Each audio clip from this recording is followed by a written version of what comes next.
মা নাই।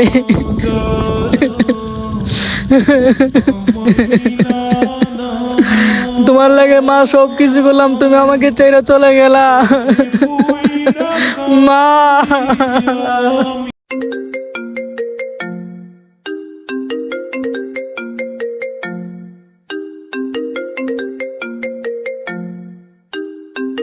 ফোনটা রাখেন, কাজের সময় শুধু ফোন দেয়। এখন যদি আমি ফোনটা দিই তাহলে তো দৌড় মারে যাইবো গা। ফোনটা সাইলেন্ট করে রাখি, পরে দেয় দি মনে। হ্যাঁ মা ফোন দিতে সময় পাইছে না আজ আরিয়া। উফ, ইস আল্লাহ, তুই দেখে শুনে কাজ করতে পারিস না? দেখেই তো কাজ করছিলাম, হুট করে কি হয়েছে আমি কিছু বলতে পারি না।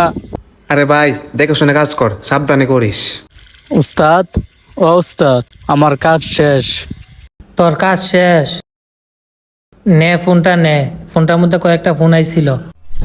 আরে মা এতগুলা কল দিছে, উস্তাদ ফোনটা দিবেন না? ফোনটা দিলে এমন কি হইতো? 3 ঘন্টা আগে কল দিছিল, মা অনেক অসুস্থ ছিল, এখন যদি কোনো দুর্ঘটনা হয়ে যায় তাহলে আমি কি করবো? আরে তুই তো কাজ করতেছিলি, এখন যদি তোর আমি ফোনটা দেই তোর কাজে ডিস্টার্ব হবে। কাজের তো খুব চাপ ছিল, তাই তোরে ফোনটা দেই নাই। এই চালু করে তোর মার কাছে তাড়াতাড়ি ফোন দে।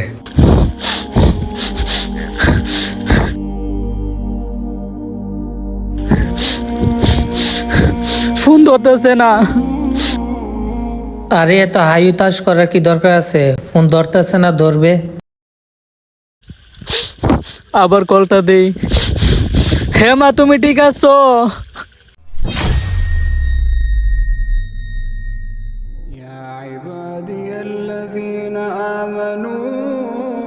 এই নুরুল্লাহ, কি হইছে?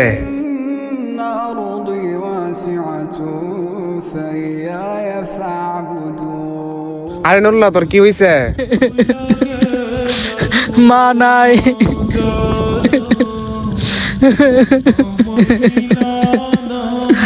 তোমার লাগে মা সব কিছু করলাম, তুমি আমাকে ছেড়ে চলে গেলা মা। তাম ভাই তাম, তোর কষ্ট আর সহ্য হইতেছে না, তাম ভাই।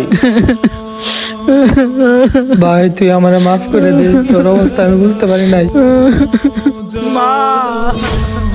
পৃথিবীর সব সম্পর্কের ঊর্ধ্বে যে সম্পর্কটি পবিত্র ও স্বার্থহীন, সেটি হলো মা ও সন্তানের সম্পর্ক।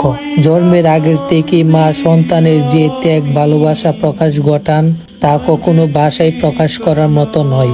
সন্তান যখন অসহায়, নিরুপায় ও নির্ভরশীল, তখন একজন মাই হন তার সর্বস্ব। মা তার জীবন